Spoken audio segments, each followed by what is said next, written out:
Right, another past examination paper question. So this is from Edexcel. It's a core mathematics C1 paper question from the year June 2009, and this was question number 11 of that paper. So let's have a read. The curve C has equation y equals x cubed minus 2x squared minus x plus 9, and the point P has coordinates 2, 7, and in part A we need to show that P lies on C. So let's have a go at this one. So let me scroll below. Let me attempt that particular part here. So here's part A. First of all, let me copy down the equation of the curve. So it's y equals, so y is equal to x cubed minus 2x squared minus x plus 9. And in order to show that P lies on C, let me take the x coordinates, which is 2, and substitute that into the equation. And if we get the y value being 7, that illustrates that P lies on C. So let me take this x coordinate of 2. So if I scroll below, so on the next slide, if I put x is equal to 2 into this equation here, we're therefore going to get y is equal to x, which is 2, so 2 cubed, minus 2 into x replaced by 2, so 2 squared, minus the x, which is 2, plus 9. And if we simplify this, so 2 cubed being 8, minus 2 times 2 squared is also 8, minus the 2, plus the 9. Now we can cancel the plus 8 and the minus 8, and as a result of the cancellation, y is equal to minus 2 plus 9, which is indeed 7. Okay, so if we go back to the question, remember the point P is defined by the coordinates 2 and 7, so we've put the x coordinate, which is 2, and we do have indeed the y coordinate being 7. So I'm going to say therefore the point P, which has coordinates 2, 7 in this case, lies on the curve C. So that completes part A. So part A completed. Let's have a go at part B then. So here's part B. So find the equation of the tangent to C at P, giving your answer in the form y equals mx plus c, where m and c are constants. Now, if you're not aware in terms of how to work out the equation of the tangent or even the normal, I have created videos on my channel and I provide links to those videos explaining the method in the description below. But let me briefly go through the steps with this particular question. So we have this curve equation. So the curve C has equation y equals x cubed minus 2x squared minus x plus 9. So let me copy that down first of all. So let's start off part B here. So y is equal to x cubed minus 2x squared minus x plus 9. And to work out the equation of the tangent, first of all we need the gradient of the tangent. And to work out the gradient of the tangent, we need to work out the gradient function dy over dx. So let's calculate dy over dx. So in other words, let's differentiate for dy over dx in order to work out this gradient function. Now remember the basic rule of differentiation.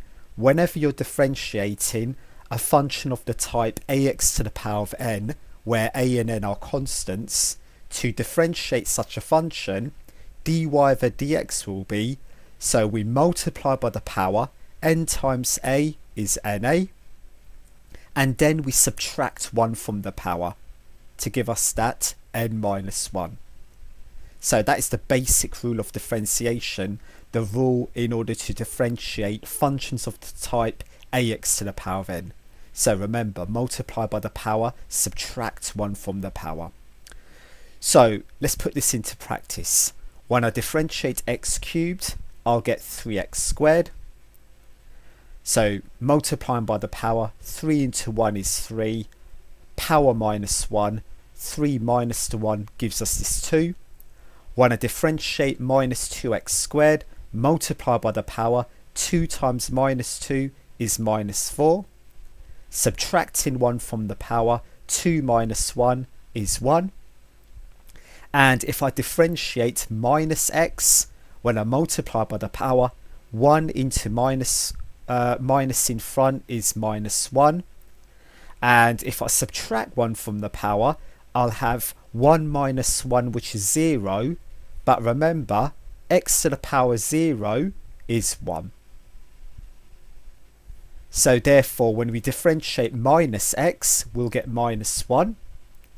As far as a constant is concerned, so whenever you differentiate a constant or a term independent of x, the answer is 0. So this should be the solution for dy over dx, the gradient function. Now, using the gradient function, we can work out the gradient of the tangent at the point P. So let me show you how this is done. So gradient of the tangent at the point P. So remember, P has coordinates 2 and 7. Now, I normally name my tangent gradient M1. So M1 is the tangent gradient. And to work out the gradient of the tangent, all we do is we replace the x here by the x coordinate of the point being 2. So if I replace x in dy over dx by 2, we're going to have 3 into x replaced by 2, so 2 squared, minus 4 into x replaced by 2, minus the 1 at the end. So if I continue the calculation, 3 into 2 squared, that is 12.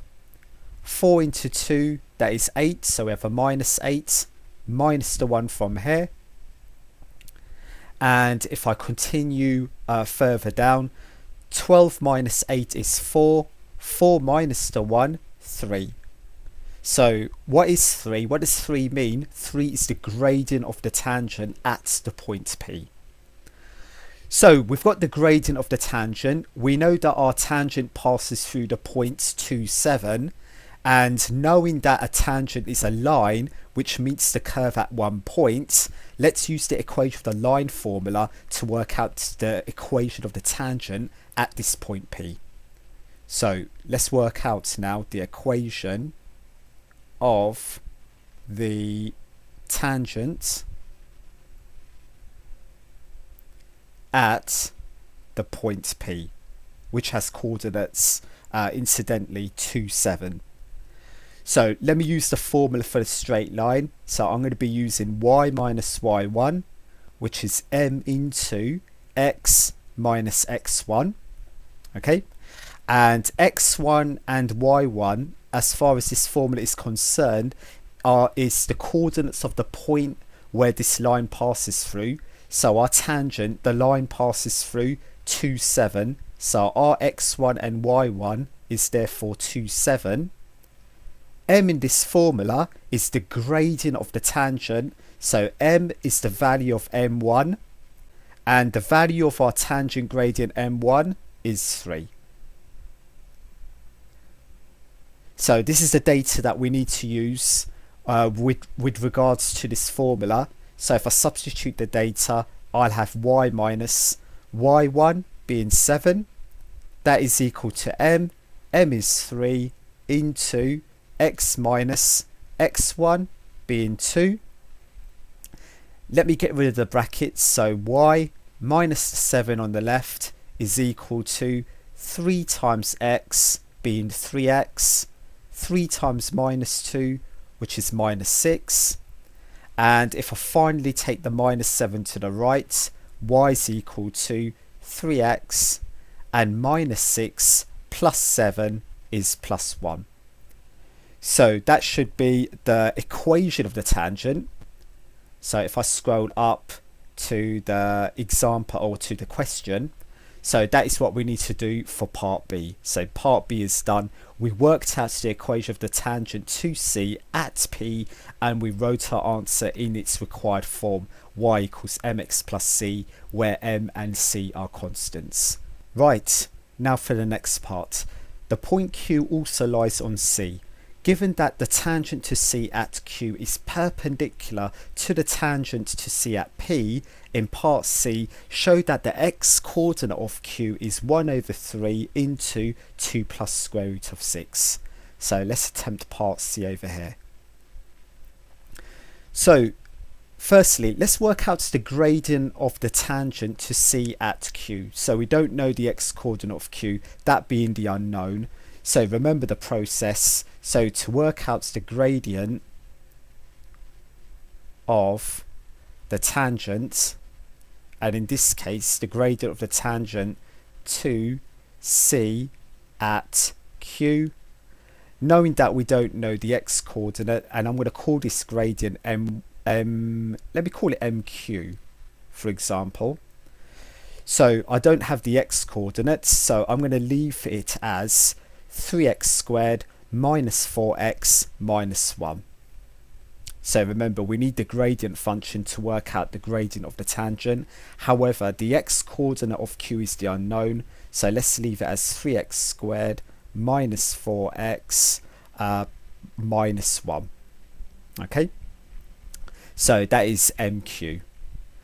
Now if I take a red pen, the gradient of the tangent to C at Q is perpendicular, so that's an important part of the question to know. So it's perpendicular to the tangent to C at P. Remember the condition when it comes to perpendicular. When two lines are perpendicular, the product of their gradients equate to -1. So that's the all-important condition for when two lines are perpendicular to one another. And the tangent to C at Q is perpendicular to the tangent to C at P. Now we know the tangent to C at P, so we know this from the previous calculation. In terms of part B, we know that the gradient of the tangent at P is 3.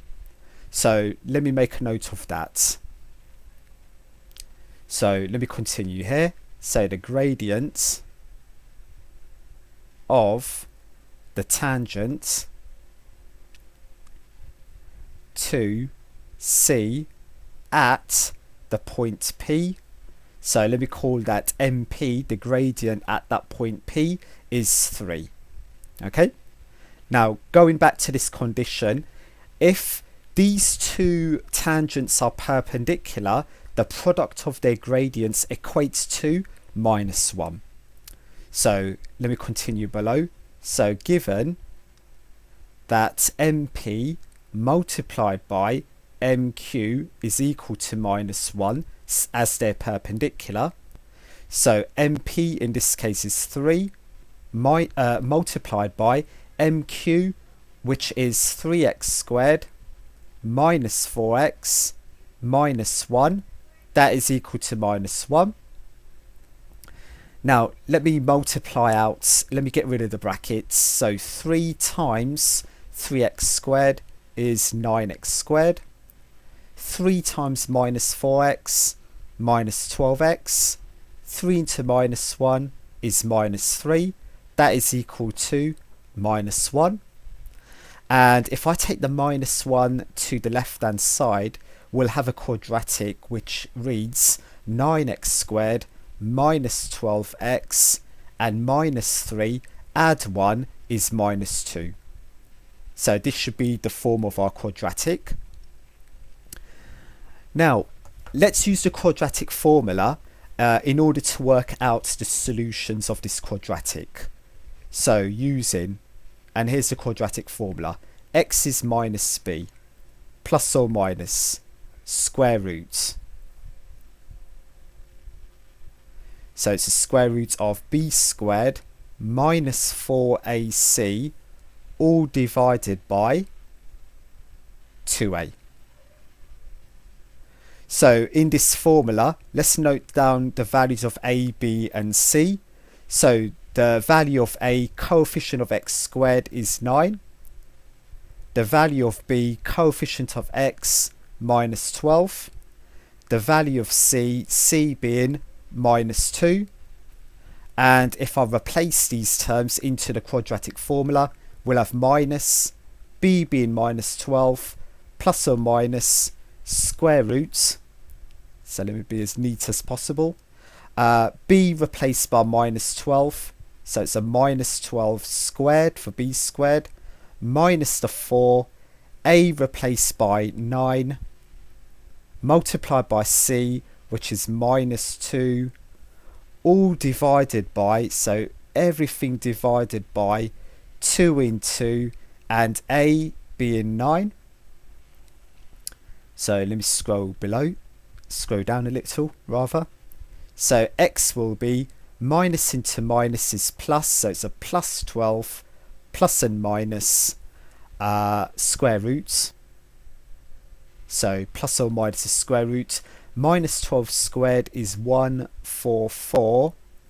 Minus into minus plus. 9 times 4 is 36. 36 into 2, 72. And it's all divided by 2 into 9, which is 18. And if we continue even further, we'll have 12 plus or minus, and it's the square root of 144 plus 72. So 144 plus 72, that is 216. So all divided by the 18 below. Now let's have a look. So we can simplify this. So root 216. So root 216, you can use your rule for surds. So that will simplify to 6 root 6. Okay. And on that basis, so if I continue below, x will be 12 plus or minus 6 root 6 divided by 18. And what I'm going to do is I'm going to make this even smaller. So firstly, I'm going to factorize the numerator. If I take a common factor of 6 from the numerator, we're left with 2 plus and minus root of 6 divided by the 18 below. And as a result of that factorization, so if I take this red pen, I can make a cancellation. 6 goes into 18 3 times. So if I revert to my blue pen, so x will be equal to, so if I scroll down below, 2 plus and minus the square root of 6, all divided by the 3 as a result of the cancellation. Okay. Now if we go back to the question, let's revisit the question. So in part C, show that the x coordinate of Q is 1 over 3, 2 plus root 6. So if we scroll below, and there we have it. So therefore, the x coordinate is 2 plus the root of 6, all divided by 3. So we certainly showed that. So that is the x coordinate at that point Q. So that completes part C. So part C done. So not only that completes part C, that also completes the question in its entirety. So I hope you liked the video. I hope you enjoyed the video. If you did enjoy the video, don't forget to like and subscribe, and I hope to see you again. Thank you.